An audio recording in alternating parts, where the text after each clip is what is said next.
السلام علیکم ورحمۃ اللہ وبرکاتہ۔ یہ اللہ تبارک و تعالیٰ کا بہت بڑا احسان ہے کہ اللہ تبارک و تعالیٰ نے ہم تمام لوگوں کو قرآن سیکھنے اور سکھانے کی توفیق دی۔ پچھلی ویڈیو میں جیسا کہ میں نے بتایا تھا کہ ایک مکمل نورانی قاعدہ کی ویڈیو بنا کر کے میں ڈالوں گا، اور الحمدللہ وہ کام بھی مکمل ہو گیا۔ اب اس کا فائدہ دیکھیں، ماشاءاللہ سے بہت سارے لوگ، خاص طور سے عورتیں جو قرآن سیکھنا چاہتی ہیں اور کہیں جا کر کے سیکھ نہیں سکتی ہیں، وہ اس سے استفادہ کر رہی ہیں۔ آپ لوگ خود دیکھیں کہ پہلے کا کس طریقے کا قرآن تھا اور اس کے بعد پھر انہوں نے کس طریقے سے اپنا قرآن صحیح کیا۔ مخرج تو ماشاءاللہ بہت بہترین ہے، تھوڑا سا قواعد پہ دھیان دینا ہوگا۔ بیوتاں فذکروا، تنوین کے بعد فا ہے، یعنی تختی نمبر 10 یاد کریے اور اس کو سمجھیے، ٹھیک ہے نا؟ اس کے بعد پھر انشاءاللہ بتائیں گے۔ تختی نمبر 10 کو آپ فی الحال یاد کریے، 15 حروف جو ہیں، جو تنوین یا نون ساکن کے بعد وہ 15 حروف آئیں گے، تو اخفا کر کے پڑھنا ہوگا اس حرف کو، جس طریقے سے آپ ابھی دیکھیں بیوتاں فذکروا یہ ہوگا، کیونکہ فا جو ہے حروف اخفا میں سے ہے۔ تو آپ تختی نمبر 10 پہ تھوڑا دھیان دیجیے اور پھر اس کا اسی آیت کو ریکارڈ کر کے پھر سے بھیجیے۔ واذكروا إذ جعلكم خلفاء من بعد عاد وبوأكم في الأرض تتخذون من سهولها قصورا وتنحتون الجبال بيوتا فاذكروا آلاء الله ولا تعثوا في الأرض مفسدين۔ اسی طریقے سے ان کو بھی سنیں، ان کے مخرج پہلے کیسے تھے اور اب مخرج ان کے کیسے ہیں۔ بسم اللہ الرحمن الرحیم۔ الف با تا سا جیم ہا خا دال زال را زا سین شین صاد ضاد طوء ظوء عین غین فے قاف کاف لام میم نون واو ہے ہا لام الف حمزہ ای اور یہ بات کا دیکھیں، الف با تا سا جیم ہا خا دال زال را زا سین شین صاد ضاد طاء ظوء عین غین فا خا قاف لام میم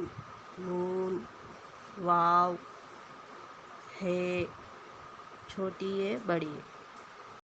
تو یہ بے شک اللہ تبارک و تعالیٰ کا فضل ہی ہے کہ اللہ تبارک و تعالیٰ نے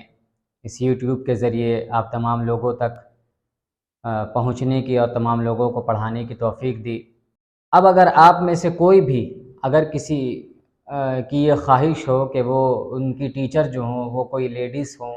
عورت ہو، تو ان کے لیے بھی ایک بہت بڑا تحفہ ہے، سمجھ لیں کہ جو بھی اس طرح خواہش رکھتی ہوں کہ وہ قرآن ایک عورت سے ہی سیکھیں گی، تو ان کے لیے بھی بڑا قیمتی سمجھ لے تحفہ ہے۔ ایک عالمہ جو ہے وہ قرآن سکھاتی ہیں، تو وہ قرآن پڑھانے کے لیے تیار ہیں، لیکن اس میں شرط ہے کہ آپ کی فیس لگے گی ہر مہینے 200 روپیہ، بس 200 روپیہ ہر مہینے پابندی سے دینا ہے، اور آپ انشاءاللہ قرآن پڑھنا سیکھ جائیں گی۔ پڑھانے والے موجود ہیں، وہ ماشاءاللہ سے ان کا بھی قرآن بہت بہتر ہے۔ تو آپ میں سے جو عورتیں، یعنی اگر عورت سے ہی پڑھنا چاہتی ہوں، تو آپ لوگ کانٹیکٹ کر سکتی ہیں، مجھ سے رابطہ کر سکتی ہیں۔ آپ کو انشاءاللہ اس گروپ میں ایڈ کر دیا جائے گا جس میں وہ عالمہ قرآن آپ لوگوں کو سکھائیں گی۔ تو یہ بہت بڑا تحفہ ہے، اس کو غنیمت سمجھیں اور آپ لوگ قرآن سیکھنے کی جتنا زیادہ ہو سکے اتنی زیادہ کوشش کریں۔ میرا جو پڑھانے کا جو سلسلہ ہے وہ یہ ہے کہ کوئی کلاس وغیرہ ہوتا نہیں ہے۔ اگر بہت سارے لوگ جمع ہو کر کے اگر ضد کریں یا پھر خواہش کریں، تو میں انشاءاللہ مہینے میں 1 بار یا 2 بار یا جتنا ممکن ہو سکے اتنا آن لائن کلاس لے سکتا ہوں یا لے لوں گا اگر بہت زیادہ لوگ کہیں تو، ورنہ میرا یہ سلسلہ یہ ہے کہ میں نے ویڈیو بنا کر کے ڈال دی ہے، اب آپ لوگوں کو اسی ویڈیو سے سیکھنا ہے، اور جو چیزیں نہ سمجھ میں آئے میں نے کئی مرتبہ بتایا ہے کہ آپ واٹس ایپ پہ اپنا سبق وہ ریکارڈ کر لیں، جو نہ سمجھ میں آ رہا ہو اسے ریکارڈ کر کے میرے پاس بھیج دیں اور بتا دیں، پوچھ لیں مجھ سے، میں انشاءاللہ اسے صحیح کر کے آپ تک پہنچا دوں گا۔ یہ بڑا آسان طریقہ ہے کہ آپ کے پاس کوئی ٹائم فکس نہیں کرنا پڑے گا، آپ جب چاہیں تب سیکھیں، ہر روز چاہیں ہر روز سیکھیں، ایک ایک دن گیپ کر کے سیکھنا چاہیں تو بھی گیپ کر کے سیکھیں، یہ پورا آپ کے اوپر ہے، جب چاہیں تب سیکھیں۔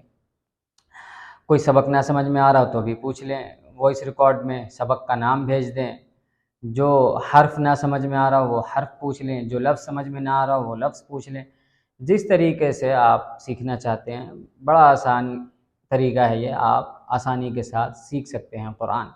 شرط یہ ہے کہ آپ کے دل میں لگن ہو قرآن سیکھنے کا، قرآن سے محبت ہو۔ اگر آپ کو قرآن سے محبت نہیں ہے تو آپ قرآن نہیں سیکھ سکتے ہیں، اور قرآن سے صرف اسی کو محبت نہیں ہو سکتی ہے جسے اللہ سے محبت نہ ہو۔ جسے اللہ سے محبت ہوگی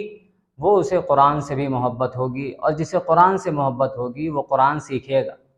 جو قرآن نہیں سیکھ رہا اور صرف زبان سے کہہ رہا ہے کہ مجھے اللہ سے محبت ہے، قرآن سے محبت ہے، تو وہ جھوٹا ہے، اس کا دعویٰ جھوٹا دعویٰ ہے، کیونکہ جسے محبت ہوتی ہے وہ اس چیز کو پانے کی پوری کوشش کرتا ہے، اپنی آخری حد تک اسے پانے کی پوری کوشش کرتا ہے، اور جو لوگ محنت کرتا ہے وہ اسے پا بھی لیتا ہے۔ تو قرآن کا بھی یہی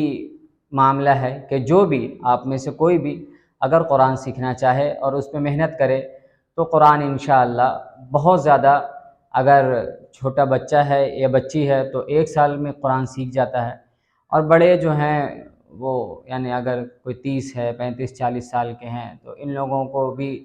تھوڑا وقت لگتا ہے، کبھی 2 سال 3 سال بھی لگ سکتا ہے، لیکن اگر یہی شرط یہی ہے کہ محنت کرتے رہیں گے پھر سیکھ جائیں گے، اور ایک مرتبہ سیکھ جائیں گے تو پھر انشاءاللہ اس کے بعد ہمیشہ پڑھتے رہیں گے تو وہ قائم رہے گا۔ تو یہ قرآن کی خوبصورتی ہے، قرآن سے محبت کی ایک مثال ہے کہ انسان 11 سال 10 سال میں بچہ حافظ بن جاتا ہے، تو یہ قرآن کا ایک معجزہ ہے۔ تو اسی لیے میں سمجھتا ہوں کہ قرآن سے چپکے رہنا، قرآن پڑھنا پڑھانا یہ ہم تمام لوگوں کی ذمہ داری بھی ہے، اور آپ صلی اللہ علیہ وسلم کی حدیث بھی ہے کہ سب سے بہترین شخص وہ ہے جو قرآن سیکھے بھی اور دوسروں کو سکھائے بھی۔ تو جو چیزیں میں نے کئی مرتبہ یہ بات کہی ہے پھر سے کہہ دیتا ہوں، جس چیز میں بھی ڈاؤٹ ہو، جس چیز میں بھی، صرف جو میں پڑھاتا ہوں اس میں نہیں، اس کے علاوہ بھی اگر کسی چیز سے آپ کو کسی چیز کے متعلق پوچھنا ہو یا کوئی بات نہ سمجھ میں آ رہی ہو اور آپ چاہتے ہوں کہ یہ بات معلوم کریں تو آپ میرے واٹس ایپ پر میسج کر کے پوچھ سکتے ہیں، انشاءاللہ آپ کو جواب جلد سے جلد فراہم کیا جائے گا۔ اللہ سے دعا ہے کہ اللہ میری اس محنت کو قبول کرے اور آپ کے بھی پڑھنے کو اور اس جذبے کو اللہ تبارک و تعالی قبول کرے، آمین۔